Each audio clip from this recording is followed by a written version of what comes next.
बिस्मिल्लाहिर्रहमानिर्रहीम अस्सलाम वालेकुम। मैं हूं अब्दुल अहाद और आप देख रहे हैं नेशनल टेक। दोस्तों, आज की वीडियो के अंदर मैं आपको बताऊंगा कि एक एटीएस की जो डायग्राम है वो किस तरह से बनती है। काफ़ी दोस्तों ने रिक्वेस्ट करी है कि आप जो है एटीएस की डायग्राम बनाना दिखाएं और एटीएस की डायग्राम किस तरह से बनती है मैं आपको आज इंशाल्लाह इस वीडियो के अंदर बताऊंगा। तो मेरे जो सारे भाई हैं, मेरे जो दोस्त हैं, मेरे जो सब्सक्राइबर हैं, उन सबसे रिक्वेस्ट है कि ये वीडियो पूरी एंड तक ज़रूर देखिएगा। और मैं ये वीडियो जो है दो तरीके से इसकी डायग्राम शो कराऊंगा, जिसके अंदर आपने जो है समझना है। अगर जिसको थोड़ा बहुत इलेक्ट्रिकल का मालूम है, उन भाइयों को मैं इलेक्ट्रिकल की तरह जो डायग्राम जेन्युइन होती है उस तरह सिखाऊंगा। और जो भाई मेरे नए हैं, कुछ दोस्तों को मैं बिल्कुल बेसिक तरीके से सिखाऊंगा कि जिस तरह बेस बनी हुई होती है, टाइमर बना हुआ होता है या कॉन्ट्रैक्टर बना हुआ होता है, उस तरह से मैं सिखाऊंगा।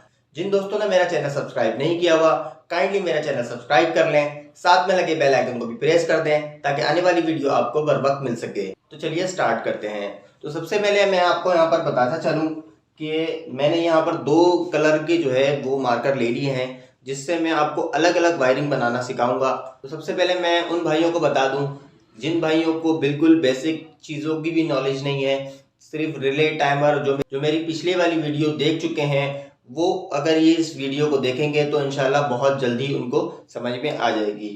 तो सबसे पहले मैं आपको बताता हूँ कि यहाँ पर मैंने एक फ्यूज बना दिया है जो कि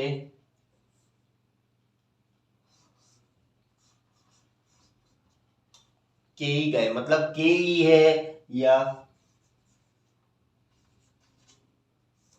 जब आप डर आप कह सकते हैं। अगर आप कराची में रहते हैं तो केई से आप समझ जाएंगे, और अगर आप कराची से बाहर रहते हैं तो जाहिर सी बात है वहां पर जो है वापडा ही होती है।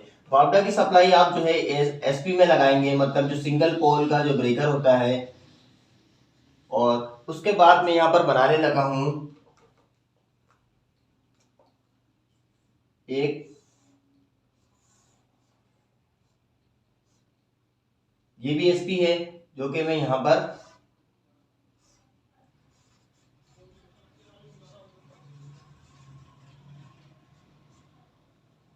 मैंने एक जेनसेट की एसपी बना दी।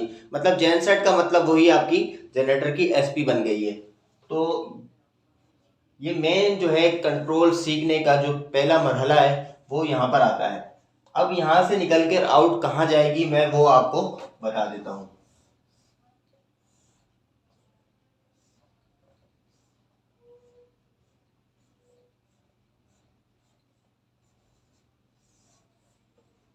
यहाँ पर मैंने एक रिले की बेस बनाई है, और रिले की बेस बनाने के बाद सबसे पहले मैं आपको ये भी बताता चलूँ कि यहाँ पर मुझे एटीएस सिंगल फेस का एटीएस बनाने के लिए जो है क्या क्या चीज़ें दरकार होंगी। यहाँ पर मुझे दो सिंगल पोल की एसपियाँ, एक रिले और दो टाइमर की ज़रूरत पड़ेगी। तो मैं आपको यहाँ पर पहले सब चीज़ें बना देता हूँ, उसके बाद फिर मैं वायरिंग दिखाऊंगा।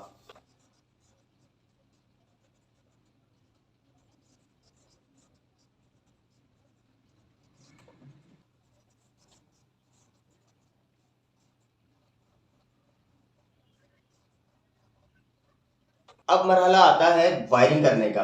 तो वायरिंग जो है मैं सबसे पहले ये के इलेक्ट्रिक की जो वायर है वो मैं यहाँ से लेकर आऊँगा, और ये जो इसकी क्वाइल के पॉइंट होते हैं 2 और 7, मैं इसको 2 और 7 के अंदर मिला दूंगा।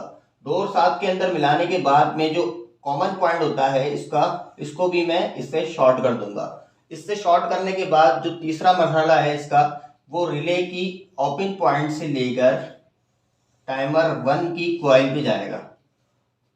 टाइमर 1 की क्वाइल पे जाने के बाद टाइमर के साथ भी यही कंडीशन होगी, ये मैं इसको इसकी कॉमन से दे दूंगा। ठीक है, अब यहाँ से मैंने ओपन से निकाला, और निकालने के बाद K2 के नॉर्मली क्लोज पे दे दिया। K2 के नॉर्मली क्लोज पे क्यों दिया, क्योंकि ये K2 जो है हमारा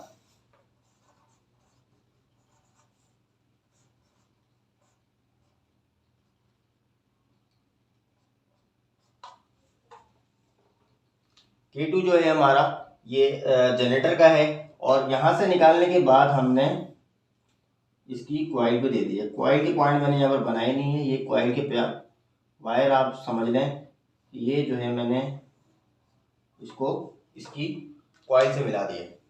ठीक है, ये हमारी के इलेक्ट्रिक या वापडा की जो वायर है ये पूरी यहाँ से यहाँ तक लग गई है। अब मैं जनरेटर की वायर लगाने लगा हूँ, जनरेटर के कनेक्शन मिलाने लगा हूँ। मैं यहाँ पर जो है ब्लू पेन यूज़ कर लेता हूँ। ब्लू पेन से मैंने इसको यहाँ से लेकर आया और इसकी कॉमन पॉइंट पर दे दिया। कौन सा वायर था ये हमारा जेनसेट का वायर जो फ्यूज से होता हुआ रिले की कॉमन पॉइंट पर आ गया। रिले की कॉमन पॉइंट से आकर ही इसके सामने बिल्कुल अपोजिट नॉर्मली क्लोज पॉइंट से निकलता हुआ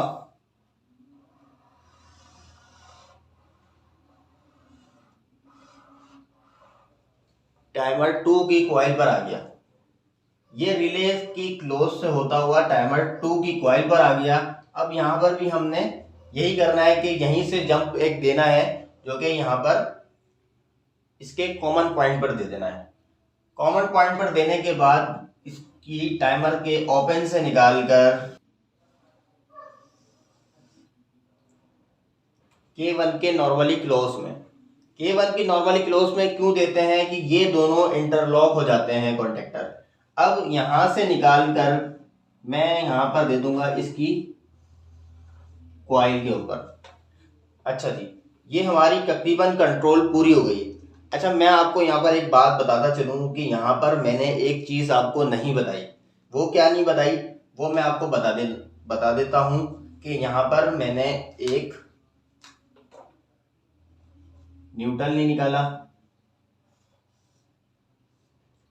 सही है, ये रिले जो है हमारी के इलेक्ट्रिक से ऑन होगी, मतलब वापडा से ऑन होगी, तो मैं यहाँ पर के इलेक्ट्रिक का न्यूट्रल लगा दूंगा। सही है। और इसके अलावा टाइमर जो है हमारा, टाइमर का भी न्यूट्रल मैं के इलेक्ट्रिक के न्यूट्रल से लगा दूंगा। यहाँ पर मैं मेंशन कर देता हूँ के या वापडा, मैंने यहाँ पर मेंशन कर दिया है। अच्छा, एक और जो न्यूट्रल आएगा वो कॉन्टेक्टर का आएगा। ये यहाँ पर मैंने इसके अंदर लगा दिया। अब मैं जो जनरेटर का न्यूट्रल लगाऊंगा वो लगाऊंगा यहां से।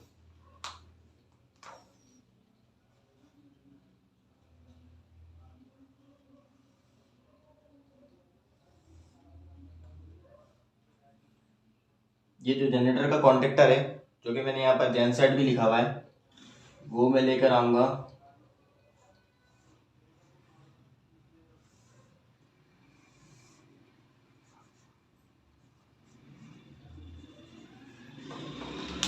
तो ये हमारी वायरिंग डायग्राम पूरी हो चुकी है। ये वायरिंग उन दोस्तों के लिए है जो बिल्कुल ज़ीरो है इस मामले में और बहुत कुछ सीखना चाहते हैं, तो उनके लिए ये वायरिंग डायग्राम है। इसके अंदर समझने वाली बात है, अगर आप इस वीडियो को अच्छी तरीके से देखेंगे, समझेंगे, तो इंशाल्लाह आपको बहुत जल्द समझ में आ जाएगा और आप घर बैठे भी प्रैक्टिकल कर सकते हैं। तो दोस्तों, अब मैं जो है आपको इलेक्ट्रिकल की जो जेन्युइन एटीएस की डायग्राम होती है वो बताऊंगा। ये तो मैंने उन भाइयों के लिए बना दी जो कि मुझसे बहुत बोल रहे हैं कि एटीएस सिखा दें, वो सिखा दें, तो उन भाइयों के लिए मैंने ये बना दी। तो आप इसको जो है अच्छी तरीके से रीड कर सकते हैं और इसको जो है घर में आप बना भी सकते हैं।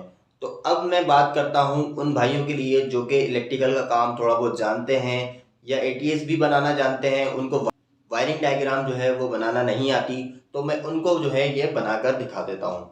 तो ये सेक्शन में जो है ये बिल्कुल अलग कर लेता हूँ पहले ना।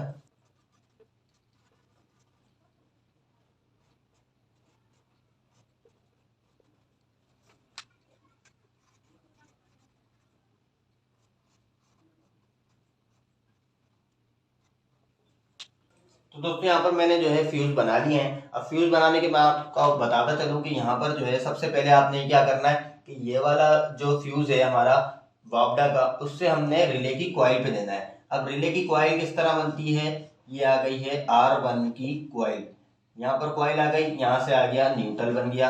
अब यही वाला जंप लगेगा हमारा R1 की ओपन से होता हुआ, R1 की ओपन से होता हुआ T1 की कॉइल लग गई। अब यहाँ से मैं इसका न्यूट्रल भी मिला देता हूँ साथ ही साथ, और फिर यहाँ से मैं निकालता हूँ T1 का ओपन। T1 का ओपन निकालने के बाद ये जा रहा है K2 के क्लोज से होता हुआ K1 की कॉइल को। तो दोस्तों ये देखें, सिंपल सी लॉजिक है जो कि मैंने ये बनाई है, वो इतनी सी लॉजिक इसकी जेन्युइन डायग्राम में आ गई है। करना क्या है, आपने फ्यूज से उठाना है, रिले की कॉइल पे देनी है, रिले से यहाँ से निकाल के एक जंप देना है, वो टाइमर के ऊपर देना है। टाइमर को ऑन कराना है, पहले टाइमर से जंप लगेगा एक, T1 से ओपन से होता हुआ K2 की नॉर्मली क्लोज पे जाएगा। नॉर्मली क्लोज भी मैं लिख देता हूँ यहाँ पर मैं नॉर्मली ओपन लिख देता हूँ। तो ये नॉर्मली ओपन से होता हुआ जाएगा टाइमर की इसकी K2 की कॉइल के ऊपर, K2 की क्लोज से होता हुआ K1 की कॉइल के ऊपर जाएगा। तो ये जो है, ये एक मरहला जो कि K इलेक्ट्रिक वाला है वो पूरा हो जाएगा। और अब जो है मैं आपको यहाँ बताता चलूँ, तो अब जो है दोस्तों मैं आपको ये भी बताता चलूँ कि देखें यहाँ पर जो है सबसे पहले R1 की नॉर्मली क्लोज, R1 की नॉर्मली क्लोज से होता हुआ जाएगा T2 की कॉइल हो जाएगा। T2 की कॉइल से फिर एक जंप लगेगा T2 के कॉमन के ऊपर, मतलब नॉर्मली ओपन से होता हुआ जाएगा K1 से होता हुआ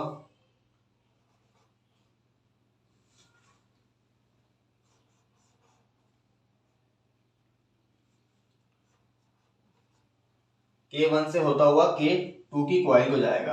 अब मैं यहाँ पर इसके